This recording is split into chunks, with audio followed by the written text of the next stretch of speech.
Break के बाद कार्यक्रम में एक बार फिर से आपका स्वागत है। ब्रेक से पहले चर्चा कर रहे थे हम नगेंद्र के साथ। सीधे आते हैं यहाँ पर हम भंडारी साहब के पास। भंडारी साहब, पॉलिटिकल मैच्योरिटी का दौर शुरू हुआ है। ऐसे में क्या लगता है, जब पॉलिटिकल मैच्योरिटी का दौर शुरू होता है तो आप जैसे राजनीतिक दलों को फायदा मिलता है? आप बिल्कुल सही कह रहे हैं। देखिए, मोदी जी का रथ रोका दिल्ली में केजरीवाल जी ने, 70 से 3 पर रह गए ये लोग। अभी हमारे पंकज जोशी जी कह रहे थे कि हमको सत्ता का शौक नहीं है, हम सत्ता के लिए लड़ते हैं। अटल बिहारी वाजपेयी जी ने पहले सरकार बनाई, 13 दिन की बहुमत ने तब बनाई उन्होंने। उसके बाद में 24 दलों साथ लेकर सरकार बनाई और कह रहे हैं हम सत्ता के लिए नहीं आते हैं। ये इन दोनों पार्टियों का, कांग्रेस का और बीजेपी का एक ही काम है, सत्ता के लिए आते हैं। सत्ता में कैसे रहना है, चुनाव कैसे जीतना है, ये काम रह गया और जनता के लिए कोई काम नहीं करना है। 2.5 साल से मैं राजस्थान देख रहा हूँ, कोई काम नहीं हुआ है। आपने चुनाव क्यों लड़ा है सर? दिल्ली में चुनाव क्यों लड़ा? दिल्ली में चुनाव इन्होंने लड़ा है हमारे को। नहीं, सत्ता के लिए ही लड़ा होगा ना। नहीं, राजनीतिक दल है तो मानिए कि सत्ता आखिरी सत्ता के लिए हम जो आए थे, हमें कहा कि आप चुनाव लड़के दिखाइए, काम में दिखाइए आप। हमने काम करके दिखाया इनको। जनता ने हमको 28 दी पहले, फिर बाद में विश्वास लगा उनको सुन तो हमको 67 सीटें दी उन्होंने हमारे को, और ये 3 पे रह गए। आपके टाइम में बोले ना, 67 सीट लेके आए हम। वहाँ रुका इनका, दोबारा इनका रथ रुका, जाकर बिहार में रुका। आप देखिए 2 साल में ना मोदी जी ने कोई काम किया। इसीलिए समझ गए मोदी जी कि अब मेरा ग्राफ नीचे आ रहा है। तो आसाम के अंदर चेहरा नहीं था मोदी जी का, क्यों ग्राफ लगातार नीचे गिर रहा है। और जो बड़ी बातें करें, हमने केरल में खाता खोल दिया, वहाँ खाता खोल दिया। आपने कितने चुनाव लड़े? केरल में चुनाव जीता 93 साल के व्यक्ति है, 6 बार चुनाव हार चुके थे। जनता की उनके साथ सिंपैथी थी, इससे चुनाव जीत गया। और बाकी सब जगह आपकी जमानतें जब्त हुई। देखिए, जीत अंततः जीत होती है, इसलिए मुझे लगता है जीत अंततः जीत होती है।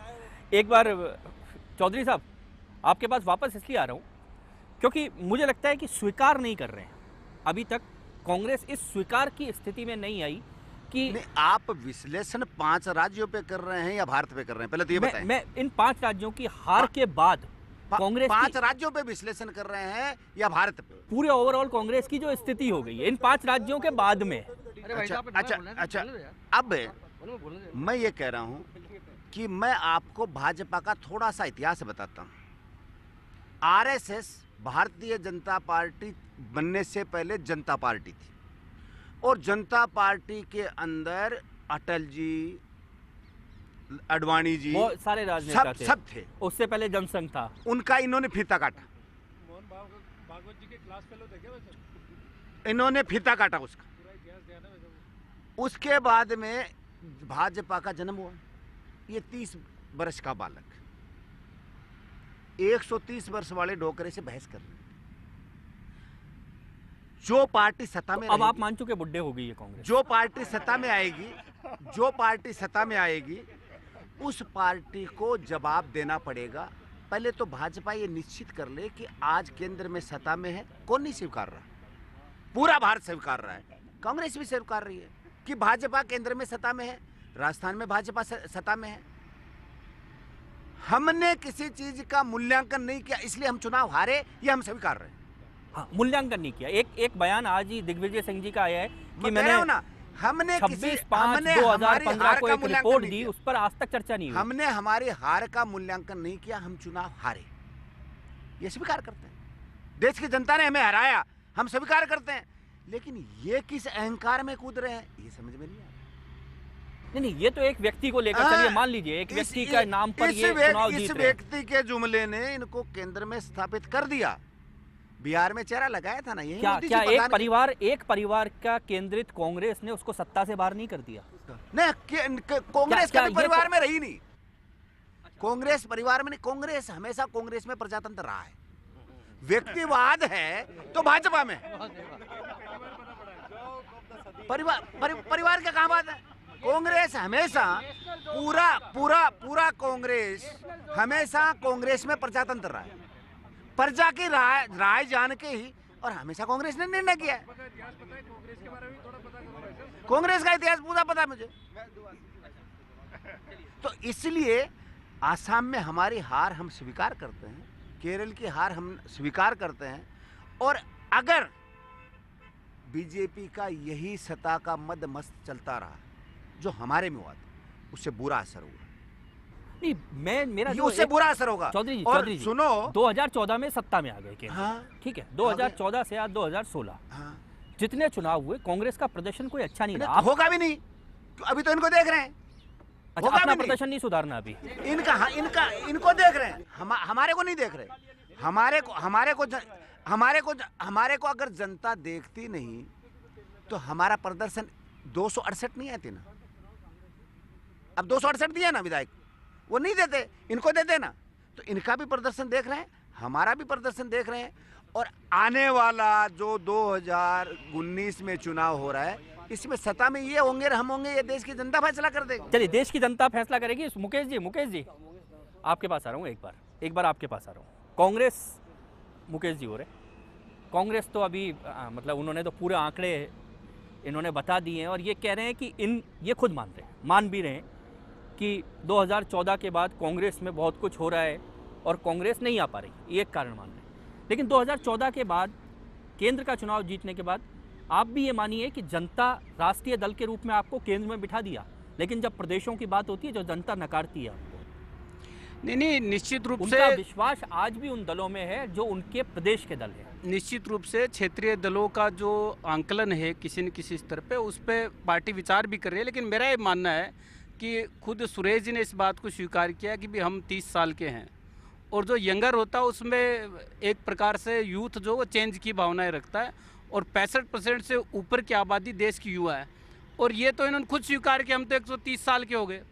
तो कृपया करके 130 साल के हो गए तो अब जरा घर गृहस्थी संभालिए आराम से। देश की जनता आपको यही संदेश दे रही है। जो कांग्रेस मुक्त भारत कह रहे हैं वो मोदी जी ने तो नारा दिया, अब देश की जनता ने उसको आप पकड़ लिया। बुजुर्गों का सम्मान भी नहीं करते, इसलिए आप तो देश की बुजुर्ग हो गए तो हमने इसके वही मुक्त कहा। कर दो। एक मिनट आशीष जी, हमने जनता ने उसको पकड़ लिया, जनता ने उसको पकड़ लिया और जनता लगी है कांग्रेस मुक्त करने में। सुरेश जी भाई साहब, जनता लगी है कांग्रेस मुक्त करने में, हम नहीं लगे। इसलिए कहीं न कहीं, इसलिए अभी आप ये मानिए कि इस सदी का सबसे बड़ा जुमला, सुरेश जी ने कहा। अरे उन्होंने लोकतांत्रिक है। अरे आप दोनों खुश मनाइए, एक राज्य उन्होंने जीता है, वो खुश है इस बात पर। आशीष जी, हाँ, तो आप भी इस बात पे खुश होइए। आशीष जी, ये इस मुगालते में है। और मैंने कहा ना, इस सदी का सबसे बड़ा जुमला सुरेश जी ने अभी कहा कि कांग्रेस बहुत लोकतांत्रिक है और नेहरू परिवार को है कितनी लोकतांत्रिक है कि वो कहते हैं हम परिवारवाद में नहीं चलते, जबकि पूरा सदन इस बात पे हंसा है। इसलिए कांग्रेस, इसलिए सुरेश जी, एक बार आपको रोकूंगा, मैं डॉक्टर संजीव गुप्ता के पास चलूंगा। संजीव जी बहुत देर से बैठे हैं। संजीव जी, इस पूरी मैं बहुत देर से देख रहा हूं कि यहाँ मंच पर मीडिया के सामने आज जो 4-5 राज्यों में जो चुनाव हुए हैं उसके बाद की स्थिति को देखने के लिए आप चर्चा कर रहे हैं। और जो मीडिया चाहता है कि राजनीतिक पार्टियां यहाँ पर आके लड़ें, और आप देख रहे हैं कि वो लड़ भी रहे हैं। सच्चाई है कि आज़ादी के 68 साल बाद देश में हमारे भ्रष्ट नेताओं ने, भ्रष्ट अफसरों ने इस भारत की जनता को अंग्रेज़ों ने तो लूटा ही। भारत सोने की चिड़िया कहते हैं भारत को। मैं कहता हूँ सोने की चिड़िया नहीं साहब, भारत सोने का बाज है। क्योंकि अंग्रेज तो ले गए सोना लूट के, लेकिन हमारे देश के भ्रष्ट नेताओं और अफसरों ने इस देश की जनता को 68 सालों में धर्म के नाम पर, जाति के नाम पर, क्षेत्र के नाम पर, और ये जो बीजेपी कांग्रेस है कोई पार्टी हो, इसके नाम पर इतना लूटा, अंग्रेजों से ज़्यादा करोड़ों गुना तो लूटा और लाखों हजारों गुना लड़ाया। और इसका कोई दूसरा जिम्मेदार नहीं है, हम खुद जनता जिम्मेदार है। भाई को भाई से लड़ा दिया नेताओं ने।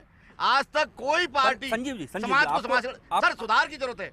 आज तक कोई भी पार्टी, मेरी बात पूरी नहीं हुई सर, आज तक कोई भी पार्टी राज की बात करती है, सत्ता की बात करती है, लेकिन जनता तक कोई भी पार्टी सुधार की बात नहीं करती है, सिस्टम में सुधार की बात नहीं करती है। करप्शन, पनामा लीक्स करो, चाहे विकी लीक्स करो, चाहे स्विस बैंक करो, अरे इतना पैसा जो भारत में है ये विदेशों में चला गया, ना कोई आज तक उसका हिसाब है, ना किताब है। संजीव जी, कांग्रेस मेरी बात सुनो, पूरी बात सुनो सर। मेरी एक बात अभी पूरी नहीं हुई है, मैं बहुत देर से इंतजार कर रहा था सर।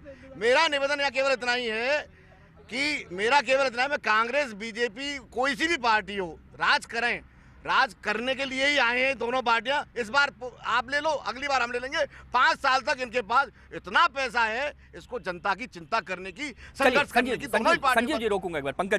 पंकज जी, ये पॉलिटिकल मैच्योरिटी का दौर है। संजीव जी जो कह रहे हैं मैं उससे थोड़ा सा असहमत हूँ। इसलिए असहमत हूँ कि अब मैच्योरिटी आ रही है, अब जनता चुनने वाले को परख रही है, देख रही है, और उस आंकड़े पे कहीं आप फेल हो रहे हैं और कहीं ये फेल हो रहे हैं, क्योंकि आप लोगों के पास चेहरे वही हैं।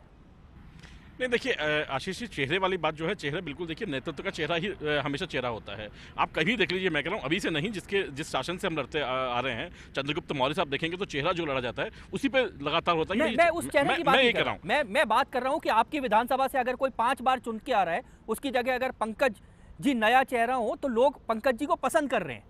नहीं देखिए, वो जो चीज़ है, देखिए उन चीज़ों के अंदर अंतर इतना सा है कि जो लोगों पे किसी की चीज़ आ बात रही नहीं है। कर रहा हूँ, आप नहीं, बिल्कुल देखिए, जो चीज़ों में नाम आपने ले रहे हैं, कहा, मैंने मना नहीं, वो जो आपने बात की, बिल्कुल देखिए उन चीज़ों के अंदर, क्योंकि लोगों की जो एक्सपेक्टेशंस हैं, जो लोगों की जो विचार हैं, वो जो लोकतंत्र में जो अभी संजीव जी ने कहा कि वो जितना है उससे ज़्यादा वो जो है उनको खराब दिखाई दे रहा है, तो कहीं ना कहीं उनको ये विश्वास होता है कि शायद नया जो आएगा वो हमें कहीं ना कहीं बहुत अच्छा जगह देके जाएगा। और देखिए इस चीज़ का फ़र्क पड़ा भी। और आप जिस तरीके देख रहे हैं कि अभी जिस तरीके की बात चल रही थी, लगातार उन्होंने कहा कि जो ये है, देखिए आज चीज़ ये है कि आपने कितने जल्दी अपने आप को ठीक कर लिया। आज 2014 से लेकर के 2017 तक हमने बहुत सारे चुनाव लड़े, हमने कुछ चुनाव खोए भी और कुछ चुनाव जो है हमने प्राप्त भी किए। तो ये जो चीज़ें हैं लगातार हमें खुद 2009 में पीएम इन वेटिंग आपने करके चुनाव लड़ा था, 2014 तक आपने अपने आप को सुधार लिया। नहीं देखिए, ये तो हर एक चुनाव में अलग अलग विश्लेषण होते हैं। हर एक चुनाव में वही कह रहा हूँ कि जैसे आपने बिल्कुल आपने ठीक कहा। देखिए मैं फिर कह रहा हूँ आपको, चुनाव आपके ऊपर नहीं है, बल्कि चुनाव जो है, चुनाव का जो विश्लेषण करता है वो जनता करती है। तो जनता क्या सोचती है उसके हिसाब से आपके रिजल्ट आएंगे, ना कि बेसिकली आप जो निर्णय करेंगे उसके हिसाब रिजल्ट आएंगे। ये जो आपने कहा, ये है मैच्योरिटी का सिद्धांत भारत के अंदर, कि जो जनता सोचती है उसका रिजल्ट यहाँ पर आता है। बिल्कुल भवन सिंह जी, ये मैच्योरिटी है। अब पश्चिम बंगाल में मुझे लगता है कि पॉलिटिकल मैच्योरिटी आई। अगर जिसने काम किया है, जनता अब ये देखने लग गई है, जनता उनको चुनने लग गई है। नहीं, अभी देखो राष्ट्रीय पैमाने पर आप देखेंगे तो देश की जो सत्ता चला रहे हैं और उसके पहले कांग्रेस चला रहे थे, दोनों की नीतियों में कोई अंतर नहीं। आप चेहरे बोल रहे थे, वो गलत बोल रहे हो। कांग्रेस और बीजेपी की नीति एक ही है, ये समझने की ज़रूरत है। ये एक ही सिक्के के दो पहलू हैं। आप ये बताइए कौन सी नीति मोदी जी ने बदल दी जो मनमोहन सिंह जी बना के गए? कौन सी चीज़ बदली? केवल उन्होंने नाम बदल दिया होगा, राजीव गांधी की जगह अटल बिहारी कर दिया होगा, इतना ही बदला है। बाकी नीतिगत रूप से क्या बदलाव है? आज सुनिए एक मिनट सुनिए। आज श्रमिकों के प्रति जो नीति थी वो पूंजीपतियों के पक्ष में पहले कांग्रेस कर रही थी, आज बीजेपी भी उससे ज्यादा बढ़ के कर रही है। किसान को उससे ज्यादा मार रही है, मजदूर को उससे ज्यादा मार रहे हैं। इसी का नतीजा है ये कि ये दोनों पार्टी हाशिए पे चली जाएगी। ये इसका नतीजा तो नहीं है। में इनका अस्तित्व क्यों नहीं हो रहा है? क्योंकि लोग पहचान रहे हैं इनको इस बात से कि इनका पॉलिटिकल जो चेहरा वो एक ही है। इनका जो है अमेरिका से पूरा है कंट्रोल। ये पार्टियां कहने को कहते हैं कि हम यहाँ से चला रहे हैं, ये दोनों अमेरिका से चलाते हैं। इनको चलाता है अमेरिका, अमेरिका के वहाँ से नीतियां बन रही है इनकी। आज बिजली के दाम बढ़ने वाले हैं, जयपुर प्राइवेट होने वाला है। अगर दादी जी की दम है तो रोक के दिखा दे, मैं बता दूंगा इनको। आज सारा मेडिकल प्राइवेट करने जा रहे हैं, स्कूलें सारी प्राइवेट कर दी, सब कुछ प्राइवेट करने जा रहे हैं बीजेपी वाले लोग। किसका इशारा है? ये अमेरिका का इशारा है कि सब कुछ प्राइवेट सेठों को दे दो और आप बैठे बैठे राज करो केवल। ये नीति कांग्रेस ने भी चलाई, वो भी लेके आया एलपीजी पॉलिसी 91 के अंदर, वहां से बर्बादी शुरू हुई। उसके बाद आज बीजेपी भी वही करे। मोदी जी ने कौन सा बदलाव कर दिया? आप दोनों को बड़ा आगे कोस बढ़ रहे के कर रहे हैं काम। भंवर जी दोनों को कोस रहे हैं। एक बार दोनों सत्ता में आप आए नहीं, एक ही सिक्के के दो पहलू हैं, इसलिए आज दोनों की दशा वही है। 15 साल से आसाम में बीजेपी नहीं थी, कांग्रेस आप देश की सत्ता में नहीं आए। जनता जो है, आप प्रदेश की सत्ता में जब रहे तो आपकी भी स्थिति वैसी हो गई। अभी हम जो है केरल में हमारे आए ना, सबसे ज्यादा पढ़े लिखे लोग जिस राज्य में आ रहे हैं ना, आज त्रिपुरा में सबसे ज्यादा पढ़े लिखे लोग आ रहे हैं सत्ता में और लगातार चल रहे हैं। इनका तो 5 साल में बदल जाता राज है। अच्छा, बंगाल में तो 32 साल किया, कोई रिकॉर्ड नहीं है तुम्हारा भाई कहीं पर भी। तुम 34 साल रहे नहीं देश में भी, हम तो 34 साल रहे, तुम दिखा देना। अगर कभी हिम्मत है बीजेपी की तो 34 साल रह के दिखा देना किसी राज्य में। आज भंवर जी आज की बात करो, आज क्यों नकार रहे हैं? आज ये अमेरिका की नीतियां चल रही है देश में, आम आदमी परेशान है बुरी तरह से। महंगाई बढ़ रही है मोदी जी के राज में, इन्फ्लेशन नहीं बढ़ा गया पिछले से? एक बार देश में विकास, मुझे बताओ ये विकास है? फालतू की बात है। भंवर सिंह जी आपको एक बार रोक के ब्रेक लूंगा और ब्रेक के बाद सीधे किरोड़ी सिंह जी के पास आऊंगा। फिलहाल लेता हूं एक ब्रेक।